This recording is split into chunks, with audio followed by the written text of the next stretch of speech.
I'm Rachel Horgan. Join me each episode as I sit down with a guest co-host covering the latest business stories in the Seattle area. We'll read the news so you don't have to. This is The Weekly.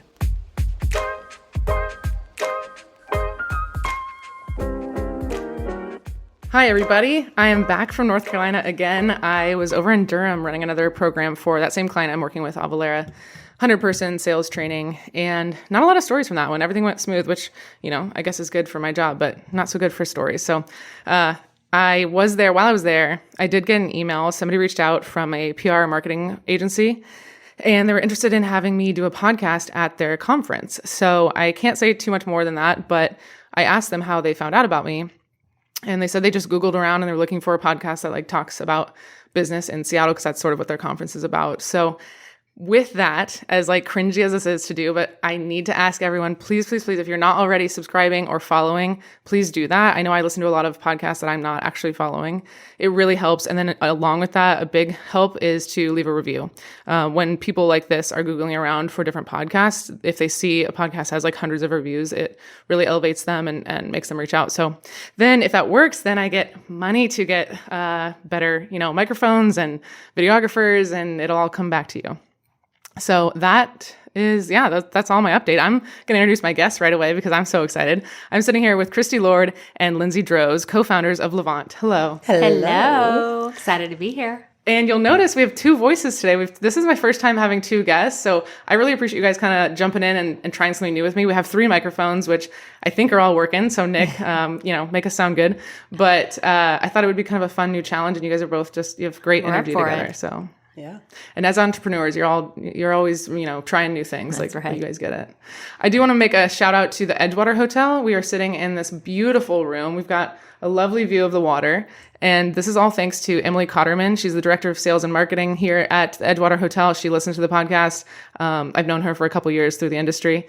And I wanted to give a shout out to Soundwaves concert series. So they do concerts in their hotel, and the next one is April 19th. So again, thank you to the Edgewater. And have you guys been here? Obsessed with this place. This is my first time here, and this is the prettiest place to do a podcast. And it happens to be, 65 degrees in Seattle today? Yeah. So it's phenomenal. I was telling Kristi when we first walked in, I'm like, have you done brunch here? They have the best Sunday brunch here at Edgewater. Yeah. It is spectacular. Definitely their Bloody Marys. It's just, everything is really well done here. Good. Very cool. Well, for those that don't know, I was going to explain a little bit about AVANT, but now I'm kind of thinking about maybe you guys should do you want to do a little pitch about what AVANT is? You got it. So AVANT Collective is a line of high-performing plant-based home care products, and we make anything from laundry detergent, hand soap, dish soap, surface cleaners. They are all formulated to work just as well as your grocery store aisle market leaders, but made with plant-based ingredients. And we are huge fans of interior design and having products that fit into your home. And so we made them beautiful, so you would actually want to leave them out and smell amazing. So you may actually want to use them. Yeah, I have a few that you sent me. I have them are out here, and Emily came in the room to help me get set up before, and she was smelling every product and was like, where do I get this? I need this now. They're sexy. I mean, I just love them. I do want to mention, so the woman that just spoke was Kristi, and she worked in finance and investments prior to AVANT, and before she started the company, her most recent position was the COO of an asset management company. Mm-hmm. And then to my right over here, we have Lindsay. Lindsay was in sales and marketing before and worked specifically in the medical device field, and worked for Boston Scientific for 15 years. So we've got the sales and marketing world over here with Lindsay, and then some finance world. So talk to me a little bit about how you started your company and why you started your company. Lindsay, why don't you start? Yeah, we started our company a little over 4 years ago now, and it was, a lot of people ask, did you start it because of COVID? And ultimately, what most people don't know is that we started the company 3 years prior to that. It took about 3 years for us to launch AVANT. Okay. Meaning, we needed to get a chemist. We needed to do our formulations. We needed to actually build that IP out and our packaging. And it took a long time in order to do that. And then COVID hits and supplies are down. And when I say supplies, I mean the triggers for the spray, the pump for the soap. Oh. Everybody at that time wanted it. So it only delayed it further for us. And we just became became bottom of the line. So we started it there, but ultimately the reason why we started it was we both have our own stories independently. But for me, I had a dog before I had kids. Mm-hmm. And when I was mopping the floor one day, I turned over the floor cleaner and it said, don't use if you have animals, because it either seeped into their paws and licked. And I never once thought about what was going to be on my floor and my animals or my now children crawling onto it. So I really started to dive into wanting to use products that were better for me, better for the animals and obviously the kids. And I found that those products didn't work. So I'd use an organic cleaner and it just didn't work like my other stuff. And I kept having to compromise efficacy in order to move to something that I felt that was better. So we knew we could be better and we knew we could do better than what was currently on the market. So like a Method, a Myers, a 7th Gen. And then, you take the next part of it, which is the aesthetics of it. We like to call ourselves beauty products, but for the home. So you want to make them pretty. And moving into that route, we decided let's make bougie cleaning products that are gorgeous, sustainable, but also eco-friendly too. Yeah. And work. So you mentioned that things kind of got pushed a little bit longer than planned because of COVID. So Kristi, were you worried about running out of some of that funding? And can you talk about how you came to get that funding? Was there any kind of, was it family and friends? Was it? Yeah. For me, and I'm come from the ops and finance side, we're always planning. And so I thought we were going to launch the first year that, we started the project. So I was more stressed about when is this actually thing going to get off the ground. Lindsay and I bootstrapped it. We worked with our significant others. We piled some money together. We said, this is what we're going to launch the company with. And that's what we were able that held us for 3 years and through the first 6 months of Levant. And then because we were getting so many orders, the volume that we were bringing in, we needed to raise some money to help with that inventory. So we did a family and friends within the first 6 months. And then again, we did another fundraise a year and a half later, another family and friends kind of round, and that's carried us through today. And it's been amazing. We've have an amazing set of investors that have helped us. Yeah, you have some. Can I have your family and friends? You have some rich family and friends. I love that though. I was gonna say, so like my mom loves like organic, eco, all that stuff. It's not my driving force into what I purchase. I think the aesthetics is nice. But I do have to share the story is that one day I was wearing a jacket and I looked down and I have this like huge rash on my arm and then it's all over my body. Oh. And I'm like, don't worry, this story is going to make sense, I promise. And so I was like, oh my gosh, what is this? And I thought it was just like my jacket or something. But then the next day I changed outfits and it was like all over my body again. But I've used lots of different laundry detergent. I've like had shared laundry, whatever. And I couldn't quite place this, but I finally figured out that it was the one load of laundry that I had done recently. It was everything in that, but I didn't know that for a while. And so I was just wearing the same like sweatpants and sweatshirt every day. Cause I'm like, I think I'm allergic to clothes. I'm gonna have to be naked the rest of my life. Like this is the end of it. So anyway, I think that there's obviously importance to having good products because you can have a rash all over your body like me. Yeah, that's true. That's the first thing the dermatologist asks you. Have you tried any new products? Yes. When you have that mysterious rash. Yeah. So let's talk about what's in these products, like probably the one that was somehow slipped into mine. You were saying there's not a lot of regulation around declaring the ingredients for cleaning supplies. Mm-hmm. Whereas like with food, you have to kind of say what's in there. So why isn't there regulation? And because of that, what should people be looking for?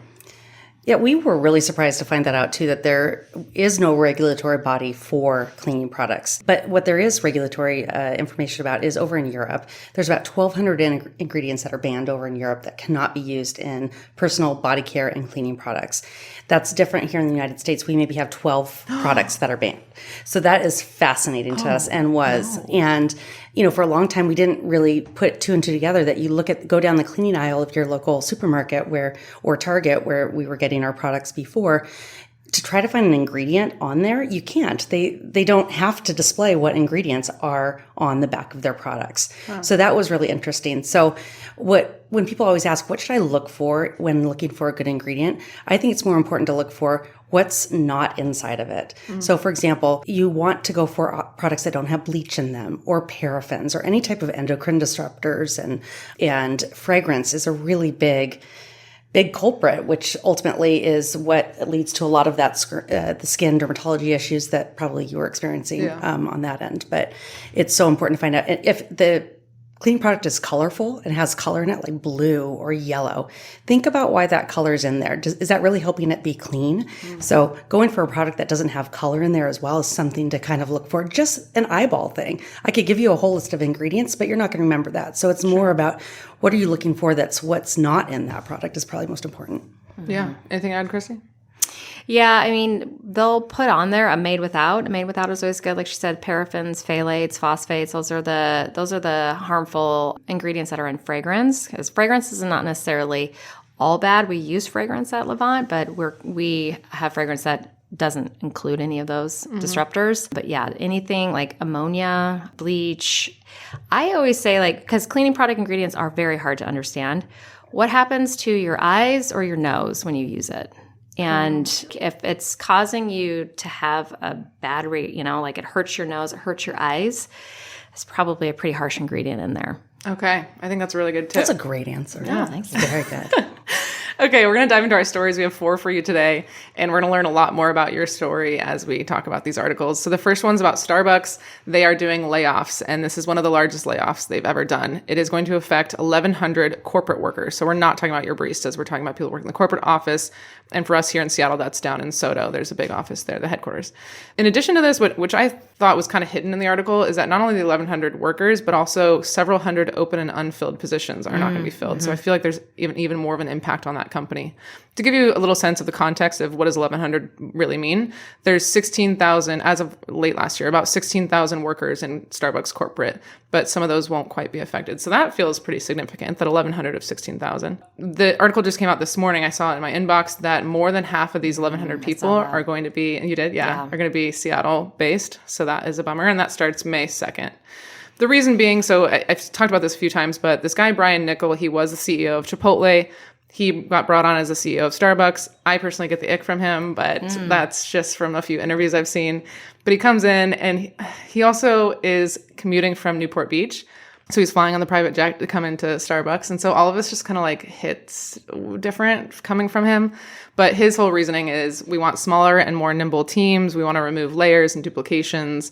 And we just want to be more efficient, which I don't know. Sometimes I feel like that's just trying to have a positive spin to it when really I'm like, is it just going to be more work with less people? So the other thing in this article besides the layoffs was also that there's going to be a new remote policy. So basically, if you're a VP or higher, you have to be in the office 3 days a week, and there's no remote jobs for anybody that's a VP or higher. And then the last part, this was a different article. I didn't send it to you guys, but he has kind of made changes to the C-suite, which I guess is pretty normal for a CEO. Maybe you guys can weigh in on that. But he brought in 2 former people that he worked with at Taco Bell, and he kind of got rid of some others. So he's making a lot of changes over there. I mean, initial reactions, Kristi? I mean, it was sad to hear that half that number is in the Seattle area.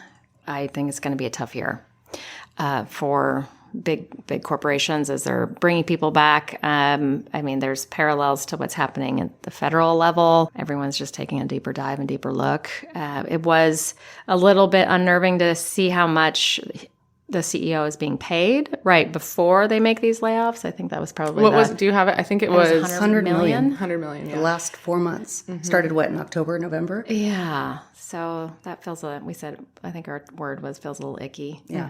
The optics of it are not great for him. I think he's going to have a lot to overcome because right now it does feel like a spin. And it also sounds like a football team changeover where you bring in your old coaches, your defensive linemen, and they're coming in together and it's their club that they've worked with before, and versus bringing some talented people from within that are currently there that can make some great changes as well under different leadership. So it's going to be an interesting thing from a overall culture for him to get through this. Totally. And like if I'm getting the ick and I don't even work there, can you imagine being there? I don't know. I guess I should talk to somebody working there. Maybe they're happy. Yeah. But Kristi, I want to go back to you because you're the one with the finance background, and obviously this is a decision to save money. Starbucks hasn't been doing well, and they're trying to do what they can to save money. Sure. So was there a time that your finance background led to like a really good decision for Levant, or alternatively, was there like some terrible investment you made that you learned from? How are my decisions been? outstanding. One particular comes to mind. Our very first year that we launched was 2021. That was our first calendar year. And we did a fundraise during that year. And at that point in time, direct-to-consumer brands were still really taking off. They were seeing explosive growth. They were getting funding, no problem, VCs, private equity, hundreds of millions of dollars in funding. And we did not get that. But we got a nice round of funding, and we were told to spend it. And, I'm always forecasting out and budgeting our cash flow and seeing how much we're spending. And it was not feeling right to me. With a finance background, it's like, don't spend more than you make. And the advice was that investors want you to spend all your money, and then you're just going to fundraise again. That's because that's what people did for years and years prior. From the events perspective, you have these companies that raise a bunch of money, and they throw these huge, lavish parties, and they spend all their money, and then they run out of funding. Exactly. And so my mind was always like, well, what if we don't get another fundraise? And so can we sustain our cash flow without another fundraise?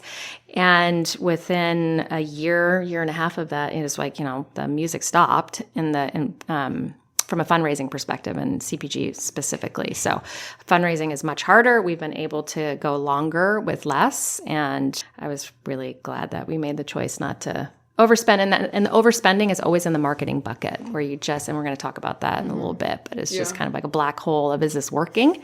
You have to be able to play and experiment, but within some type of a boundary. So we keep what's called a marketing efficiency, marketing spend as a percentage of your revenue, and I track that every month.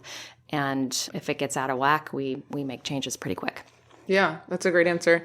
Kind of along the lines of your expenses is, like we just talked about, this CEO makes $1 bajillion, and same with a lot of CEOs. But as a small business owner, how do you decide what you yourself make? And of course, you should be making more than the employees, but no. Oh, I'm getting some head shake. Oh, tell me more. No. We've been really respectful about that. We've been, as Kristi mentioned, we've been just really tight on a budgetary standpoint. For us, it's always been about bringing the best people on board and ones that can help us and move the business forward. And the optics, just like this, we don't do this for optics, but with the CEO making $100 million and then taking people's jobs and livelihood away, that's the last thing that we want to do. So we've become committed to the idea of when we bring someone on board, we're bringing them on board because we can afford them. And that's at the expense of us sometimes, but we're probably the least paid employees in our, Really? I think we are actually. But that's okay. Because we know that we're doing this for the greater good. We know that in the end, this is the right team in place that's going to take us to the finish line of where we need to go. And that is ultimately making them happy. We know where our happiness will come from in the end. It's just not right now, and that's okay. Our happiness comes from being around great people and then also just building this really fucking cool brand. Yeah. And that, to me, is you can't put money on that. It's so cool to be able to say, this is ours. A monthly stipend or salary is at the expense of hiring more people, putting more money into marketing. And again, it was a decision that Lindsay and I made together, but also with our spouses, that there's going to be a period of time where we're not bringing any money in. And we just project revenue out. And when we hit revenue targets, we pay ourselves a little bit more, but we're making a fraction of what we made before, but that's okay. That's okay. That's a choice we've made. And again, I'd rather hire somebody and take some of the load off of her and I so we can continue to build the business. It sounds like, correct me if I'm wrong, but we seem similar in that we're not money motivated. Obviously making money is great, but that is not my driving factor. Is that relatable to you either? Yes. We want to do grow this cool brand. Yeah. I know. We want this brand to be a brand that is recognizable every day. I actually am money motivated, but Lindsay's speak for yourself. On a monthly basis. Yes. Your monthly paycheck. It's a sacrifice we made. We knew that going into it. We both came from very good, well-paying jobs beforehand, so we know what it's like to have it. And it's also okay to be able to say, I don't have it for right now, to know that it is coming, and that ultimately our job is to make money. Our job is to bring the shareholders and our employees and our investors their money back and have us do well too. Yeah. So it's just, we're okay for it right now. Right. I don't want to share too much on the podcast because I'm hosting the 1-year anniversary party on next week on Thursday. Well, this comes out Sunday. So on Thursday. You guys are coming. We're so excited. But I was saying how I have a couple sponsors, shout out to Alaska Airlines and Formidable. And somebody was telling me if you cut down on expenses, that sponsorship, those dollars will be your profit. I'm like, sure, yes.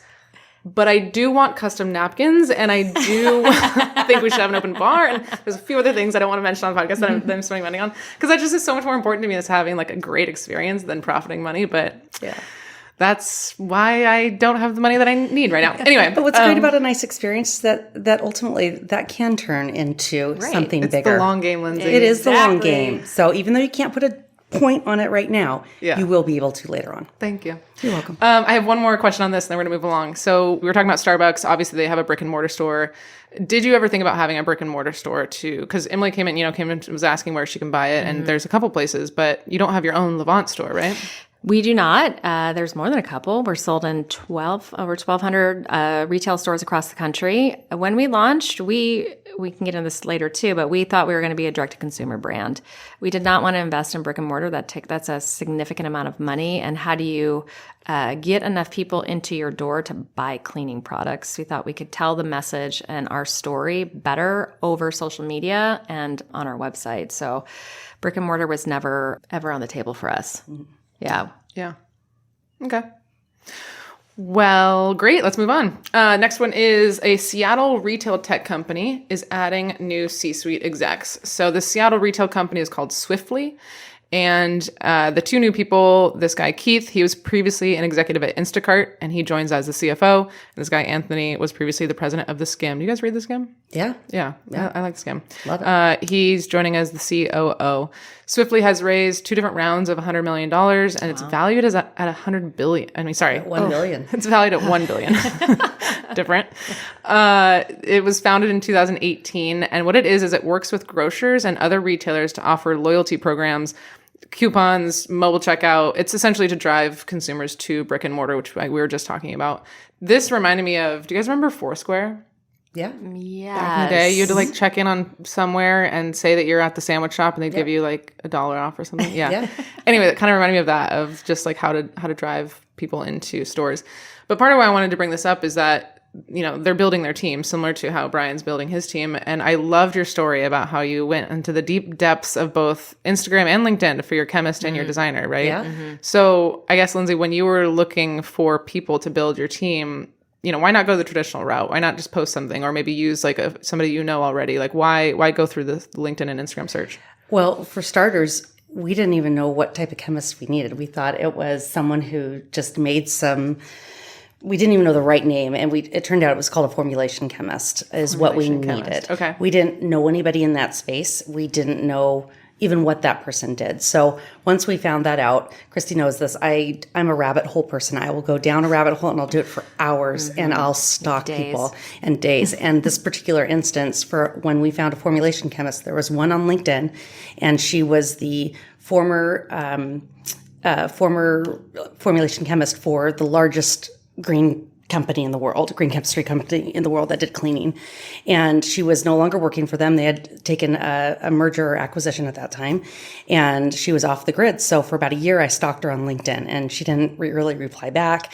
And it was maybe 6 months. But finally, after about a year, she said, I'm not really interested, but I'll take your call. So we had a call with her, and I ended up having to go out to the East Coast for something. And I said, I'm going to meet you at this cafe this time in Vermont, because I knew she lived in Vermont. Please just meet me there for a cup of coffee. Wow. And I promise I'll never stalk you again if this is. And ultimately, I came afterwards. I called Kristi at the maple farm. I'm like, she said yes. Maple farm. Oh my gosh. And this person is still with us to this day. And she has held our hand through what fragrances of different strategies of our formulation. First of all, is the best formulation she has ever done for all of the products that, from the dish soap to the multipurpose to laundry detergent. I mean, we own all of these ourselves. It's not like we're slapping a Levant label on it. It's we built this from ground up, and we did it through her. And ultimately, a lot of our partners she's introduced us to and just walked us through and she's been the best mentor for us. Yeah. And it stays true to this day that we really surround ourselves by people that have wonderful people have made us where we're at today by the advice and help that they've given us. Mm-hmm. Because, I'm a medical device salesperson. Kristi's a finance person. What are we doing here making cleaning products? Well, yeah, let's talk about that. Kristi, do you want to speak on how I mean, we interviewed Caitlin with Yonder. She had worked in cider before, but she's not making the cider herself. She has a head cider maker.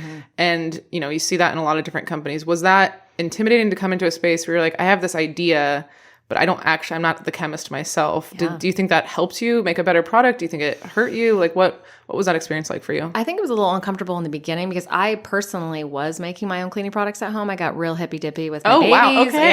Yeah, because they were having some skin issues with eczema, and they just weren't great. And so when Lindsay and I were talking about this concept, and we're like, well, where do we want to go with this? And it's like, there are wonderful stories of entrepreneurs who started out making it in their kitchen and selling it at the farmer's market, and then, having explosive growth. That was not going to be our path based on my formulations. Like, we were not going to hit it. So wasn't going to do it. Yeah. So like right away, Lindsay found the formulation chemist for us, and she really coached us because there are a lot of scary sounding ingredients on products, and she taught us about everything, and she led the way on everything. So she was our most important hire.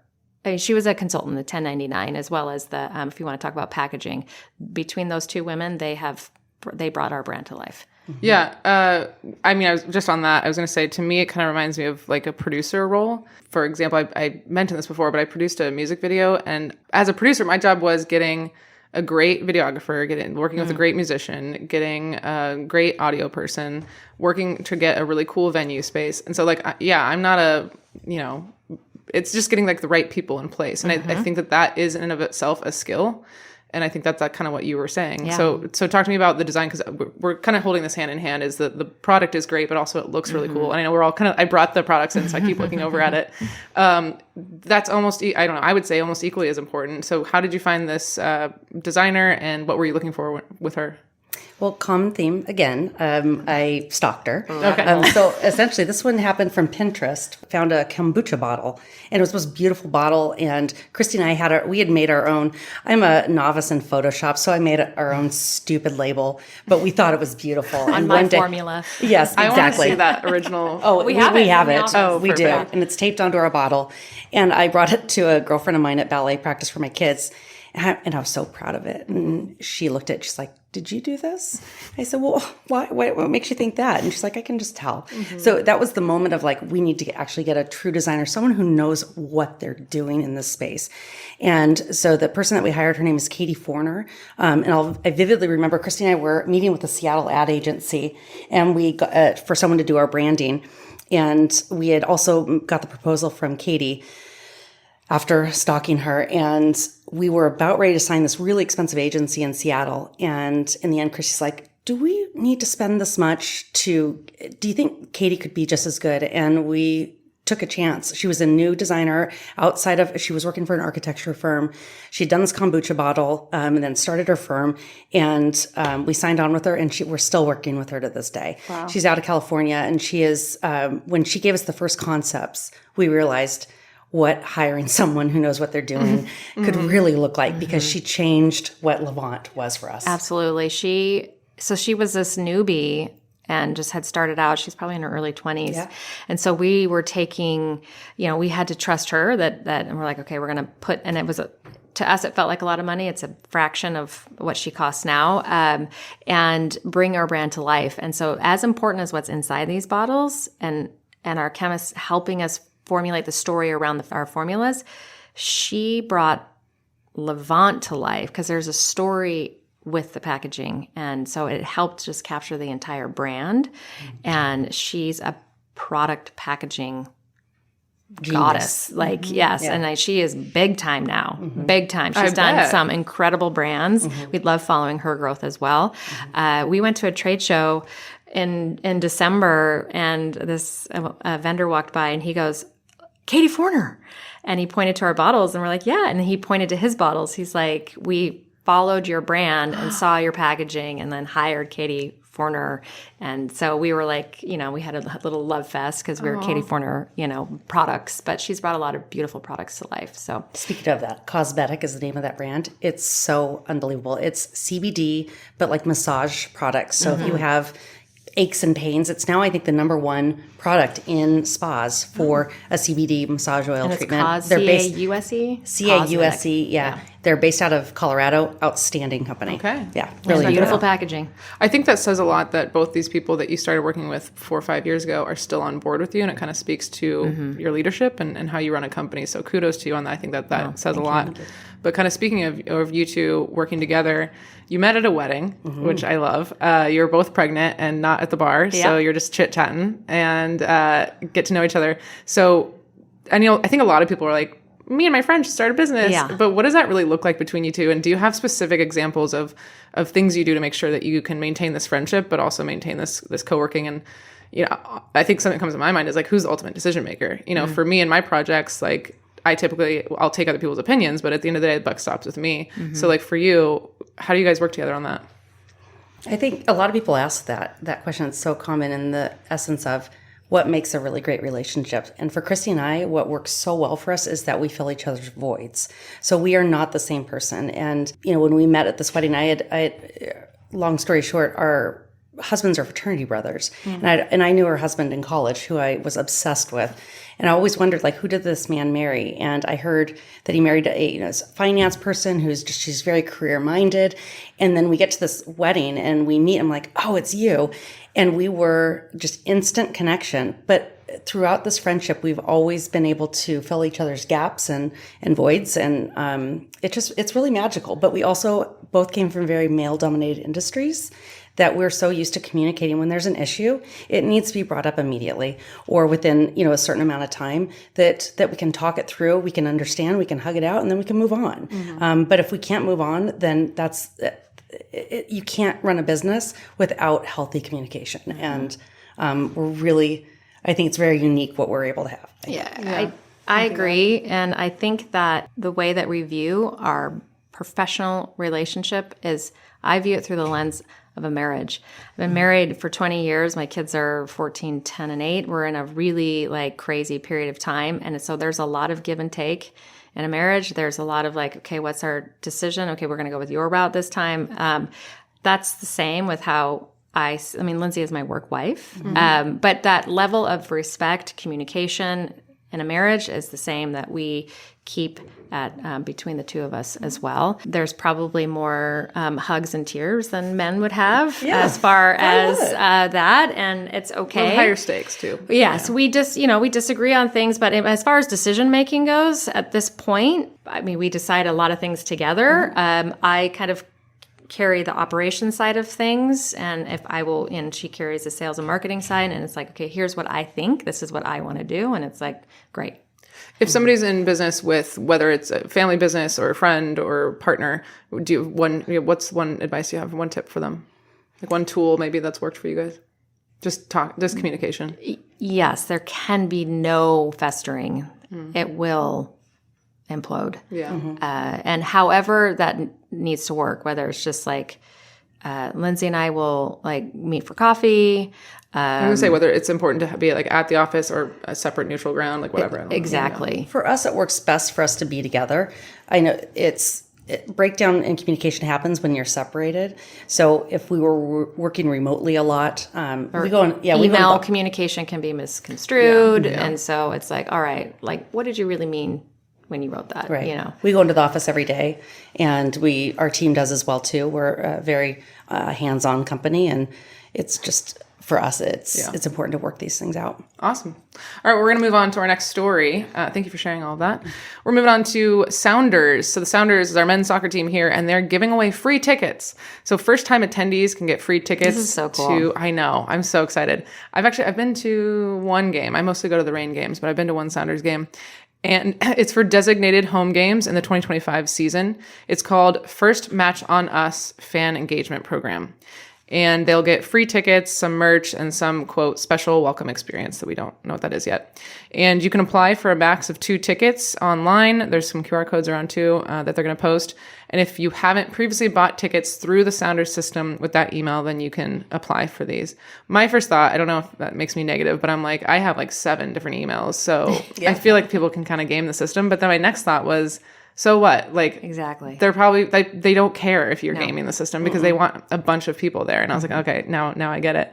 But this brings up the question of marketing, obviously. And I want to say, when we agreed to do this episode, this was, I don't know, a month ago or something, you sent me this care package of hand soap, dish soap, detergent, and the cleaner. And it came, first of all, which was awesome and so sweet and nice. And I emailed you back and I'm like, I've entered a new tax bracket. I am rich. This, like, it smells so like I'm the, you know, when you go to Pottery Barn and you're like, wow, I wish that this was my kitchen. Like, that's how I felt when I was using this. I was like, I am a 50-year-old housewife and I'm just like living my best life. I love it. But anyway, included in that was a handwritten note. And I want to let you know that I have that on my fridge. And I've had it since you sent it, because this podcast thing is, there's so many ups and downs, as I'm sure you deal with too. But it was so sweet. And you're like, we're so excited and we're so honored. And it was a good reminder for me to keep going. So thank you. But this brings up the question of giving out free stuff and how much free stuff to give out. What's, Lindsay, let's start with you for the marketing background. What's kind of your, theory on how much free stuff to give out, like whether it's trade shows or something like me, or, how do you think about that? Yeah. Well, I think what Sounders did is absolutely epic and amazing, because ultimately what they're trying to bring it back down to is experience. For you to take this memorable experience, to enjoy it, and then repeat it and do it again, whether that's through 7 more free tickets through your emails or through coming back and being a paid customer. For us, we view it the same way, as that once you experience Levant, you love it and you can't try anything different. So when you clean your windows with our multipurpose cleaner, instead of using the blue ammonia or any type of other products, you feel good and it's an experience. So if we can give out free product any day, whether that's through sample packets at trade shows, gifting some of our biggest fans, we have this one campaign, a couple of years ago, where we took our top customers, 250 top customers, sent them a bunch of product just out of the blue, some swag, and just said, thank you so much for we know you're one of those people that champions the product and tells everybody, because we hear about it. So for us, it's all about, giving people that experience to try the product, and it's going to be really hard to go back. Fortunately, these are cleaning products, and you're not buying Manolo Blahnik shoes. You're buying a $14 bottle of cleaning products. It's going to make you feel really good every time you use it. Yeah, so it's easier to give away for free. I was thinking about with the Sounders, there's not a lot of cost to that. Like, the cost to run the stadium is probably pretty similar, whether there's 100 more people or 100 less people, because you're still paying the same amount to get right, that, and that they're going to get going. the revenue from food and bev. Yep. And yeah. Yeah. There's and then one thing that is smart on their end, and it's so important for our business, is what they're capturing is data. They get the email addresses. Whether the person shows up to that game or not, they have to give them their email address to get that. I didn't even think about that. Yeah, yes. So that's an incredible way to explode their email, and then they can just continue to retarget them to buy tickets later on. So it's pretty fantastic. And for us, and you need to try Levant. You have to smell it. You have to use it. You have to feel it. It's part of our budget. It's part of the marketing play. We give away a certain amount of product every year. It's just part of wrapped up in the marketing budget. It's super important. Yeah. Yeah, I agree. So speaking of kind of marketing and branding, Lindsay, do you feel like it's kind of changed over the years? And I ask because events typically reports up to the CMO in a lot of companies, and it's so hard to explain the ROI on events. And I imagine similar to what you're doing with marketing. And there's some data you can show, sure, but do you feel like it's changed over the years? And do you feel like executives understand? I mean, obviously you guys are working for each other now, but like, was it nice to be able to be like, I am going to give away all these free things now, and no one can tell me what's the ROI. I just know that it's the right thing. Like, was that kind of your mindset? That's a good question. How do you put money on awareness and building awareness to that? We had a call this morning with our PR firm, and when they produce articles that come out, there's no monetary reward back to this. There's no way for us to know how many people read that article and then came to Levant and bought it. Did they hear about Levant 7 times prior to them coming to purchase Levant? I don't know. And is that one of the 7? I don't know. So what we do know is that we have to have faith that this does work, that we can put, as Kristi mentioned, we can put a budget around marketing, and we can explore within that. And, 80% of the things that we're doing are things that we know work and work really well, whether we can give an ROI back to that or not. And then 20% is our area to play and to do different things. So like that example I brought up earlier about sending to our top people, that's the best money we could ever spend, because we know that those tentacles reach out so much further past past just giving that $14 bottle of product. Yeah, we did run a couple years ago. We played with a pop-up.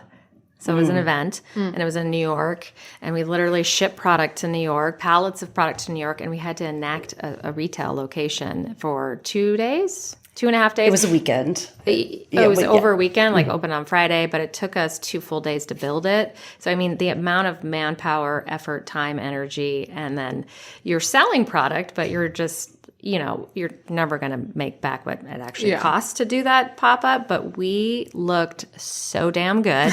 We looked like we were a big-time brand. Yeah. And so the content you get out of that you can repurpose and reuse. I mean, so you have to always go in thinking, what is this investment?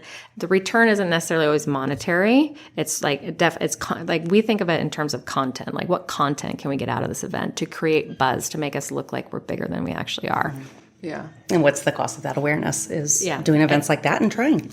Yeah. Isn't it fun that you get to just do it though? You don't have to ask permission. So great. Right? It's so great. I know. Is there anything else you want to say on this topic of kind of marketing and giving away free stuff and kind of spending money to make money? The other thing I had on here was about your elite, high spend, high reward type of thing. I don't know if you want to talk about that or if there's anything else you want to share. The one thing that we really have struggled with in the last year and even since COVID is just the amount of money that's being spent on ads. Mm-hmm. So, ads and now obviously influencers. I think there's a lot of spin around influencers in this world right now. Are they being as effective? Is it too crowded in this marketplace? Do people even believe what those influencers are doing? Or is it just because they're getting paid that they're sharing this great product?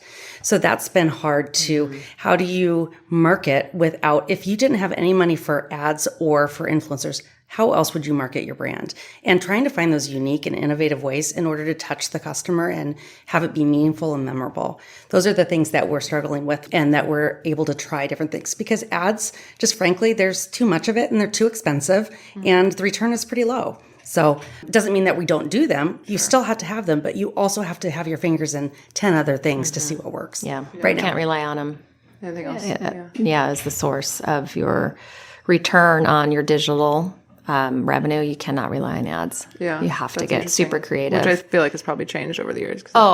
Significantly. Really? And okay. and we never really had the opportunity to have that growth when the ads were less expensive back in the early, late teens, 19, when brands really grew. So we've always had to be super scrappy. And what's great about us is that we're just nimble and we can try things and we do things always on the cheap. And so we can pivot really fast if it doesn't work. Yeah. Except for our employees. That's not what we go on the cheap Right. for. Right. Yes.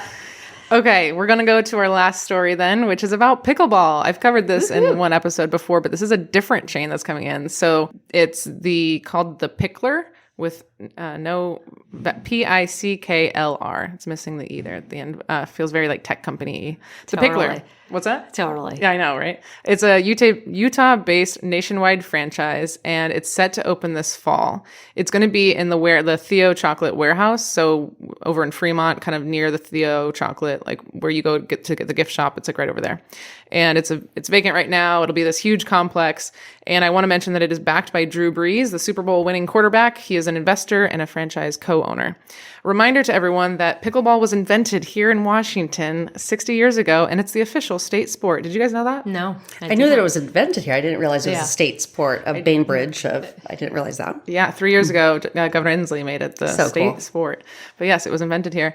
So Theo is closing their flagship store. I think it just happened in February, and the Bellevue store. So they're going to go online, speaking of going back online. And what else? I think that's kind of all I had on the notes here about pickleball. So is there anything you want to say to begin with? Because you mentioned something before we started recording. I sure did. So I am obsessed with pickleball. Absolutely love it. I've played tennis and play pickleball.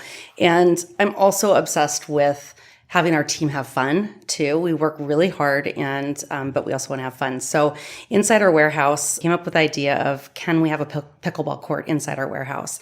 So we found these awesome partners and people to send us some product that sent us a net. We got paddles, balls, sweatshirts, gear, and have done a team pickleball championship. We are We absolutely love it, but it's really nice to be able to. It's just for employees, right? It's not like for the public. No, it's just for us. And I mean, our court markings are made out of masking tape, people. Here, okay, we have an official net that's got wheels, and we've got divots in our cement floor, but we've got pickleball court. And right now we have pallets in the way, so we can't have a pickleball match right now. Yeah. However, it's pickleball is so important to be able to get movement as our bodies get older too. It's just an 80-year-old grandma kicks my ass almost every week because she knows where to place that damn ball. That's so right. It's strategic, it's fun, and it gets people moving. Yeah. That's so, I didn't know, I did a lot of research on you both, but I did not know that you had a pickleball court. And so that works out well for this article. Yeah. Kristi, I was like, Kristi, I have an idea. What do you think about a pickleball court? Quad. She's like, good luck. She's like, this is what I mean about having difficult conversations with each other. So I bring this in because it's backed, like I said, by Drew Brees, which is a celebrity, and the name is kind of tied a little bit to this company, The Pickler.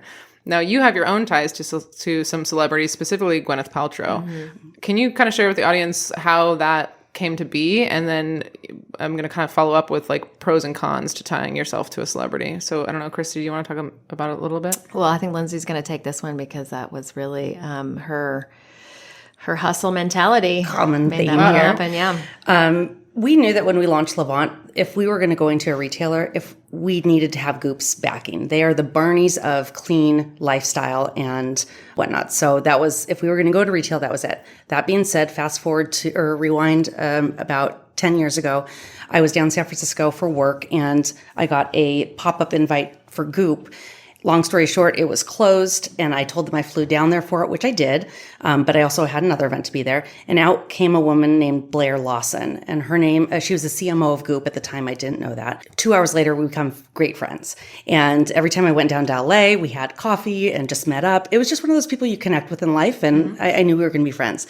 And she was at Goop, and so when we had this idea, we called her and said, hey, what do you think about this? When I met Blair, Goop was AVANT was not at all. That wasn't even an idea. Not even an idea. So when we did have this concept, she loved it. She's like, but I think you need to come down and meet the team. So I flew down there with a piece of paper.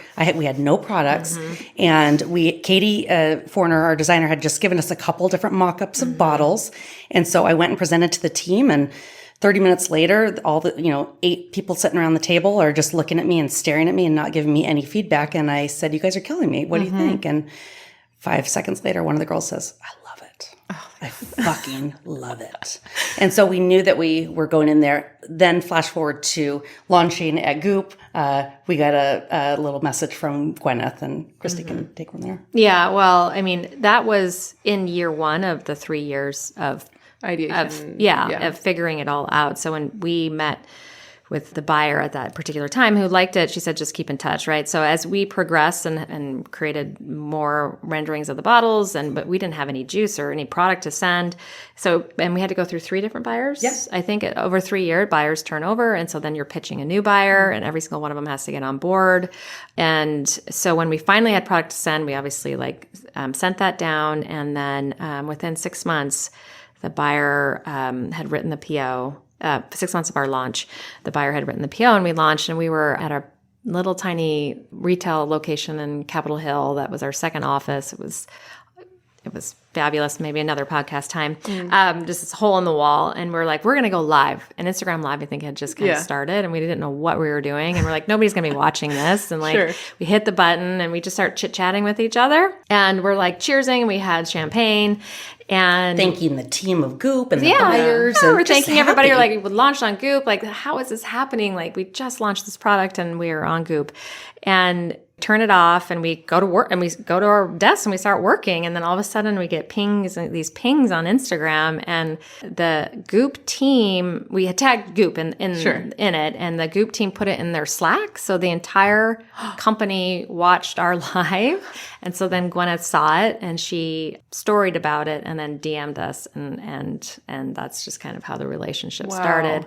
And she's been awesome. She's like, if you guys have any questions, I'm happy to answer them. And we're like, well, we're going to be in LA Want to Next hang out? week. Kristi's no. like, no, we're not. I'm like, yes, we are. Yes, we are. And she took a meeting with us. This was in 2021, and her entire team was not there. I mean, we're still in the middle of COVID, so she was still showing up at her gorgeous offices in Santa Monica. And I was so nervous to meet her and like shaking. And she came around the hall with her arms wide open. And run home. Literally like from...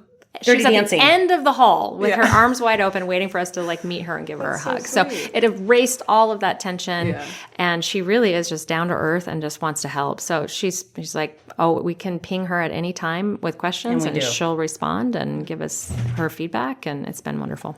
Wow. Okay. So not only does Goop carry it and back it, but she is also sort of an advisor for you when you need it. Yeah. And then I know it's a little bit part of your marketing, but you haven't leaned super heavy on it, it doesn't seem. And was that a strategic choice to not kind of tie yourself so closely to a celebrity? Because in my mind, like, Gwyneth is great, but I think there's a fear of like, what if she does something crazy? Sure. Then that's kind of tied to my brand. Or is that not really something you've thought about? There's no strategy involved in that at all. It was literally, the strategy is we don't want to view her as a friend now. We don't want to abuse that or use that. And we have a lot of friends like her, similar, and that run major companies like she does as well. And we don't want to abuse that relationship. And that's what's important to us. And we do see a lot of celebrity-backed brands. That's just not us. We didn't have a celebrity start this brand with us, and I'm really glad we didn't, because I think that's a whole nother challenge that people have to navigate.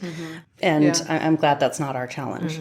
So it's a good distinction, I think, that you make, and that it's not a celebrity-backed didn't start the company. It's just somebody that believes in you, and I think it lends a little bit of credibility probably when you were first starting out too. 100%. That's awesome. So this article about the pickleball coming, it's all about kind of what's coming, what's next. So I want to ask, what's coming and what's next for Levant? Oh man, so many fun things. 2025 is a big year for new product launches. We have a new scent coming out that'll come out in this summer, late summer, early fall, and then more extensions of our laundry. Like there's just like from a product perspective, there's a lot of fun things coming. That's awesome. Congrats. Thank I feel you. like a theme with you all is just determination and creativity. You know, like I want this. I'm going to stalk them and have a meeting and make it happen and come up with some new ideas. That's really cool. I mean, if you don't have a dream, what are you going towards? So you got to have a dream, and it's okay if it doesn't come to life. So just have 100 dreams and really try, you're going to land on a few and they're going to be big. And that's ultimately what we've done is dreamed, and we continue to dream, and we know where we're going with this company. We know what we're creating, and it makes our bumps a lot easier. Absolutely. Well, we're going to close out the episode, and I always ask kind of what's the best advice you've received, or what advice do you have for our listeners? And this can be personal, professional, or whatever you'd like to share. I know you've shared a lot already, but is there anything you'd want the listeners to know for advice? The best advice I ever received was be okay with failing. Be okay with trying. Being okay with, there's that statement of, I don't know who said it, but you either learn or you win. So learning is almost a view of failure of when you fail, that is a learning moment, and it's an opportunity for you to do something again, different, tweak it so that you can get to that winning point, and being okay with that. It is all right. And I don't mean fail overall. I mean fail in these little tactical things that you're doing along the way to reach your ultimate goal. And we're really good at that. We're really good at trying, and oops, that didn't work. And let's try something different.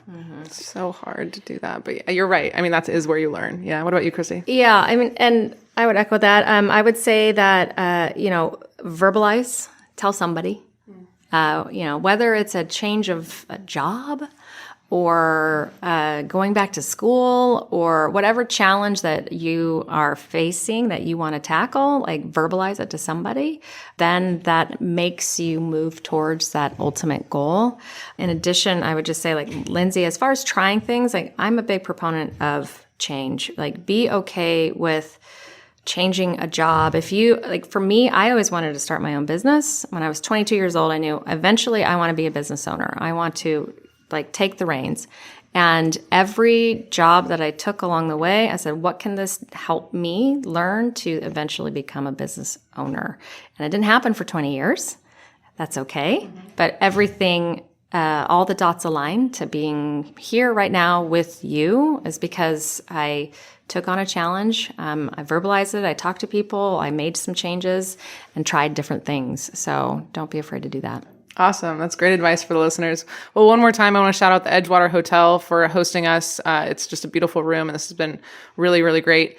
And also shout out to Esther, who reached out to me on Instagram. Esther! Speaking of DMs, yes. She DM'd me and said, hey, I think my co-founders would be really good guests. And she absolutely was right. So thanks to all of them. And thank you to you two for coming down here and meeting me and sharing all So this. great. Thank I'm you. so excited to go downstairs to 6-7 bar. And I was like, do you want to have a drink? Absolutely. Let's get our dirty martinis. Let's do it. Yes. All right. Thanks, ladies. Thank you.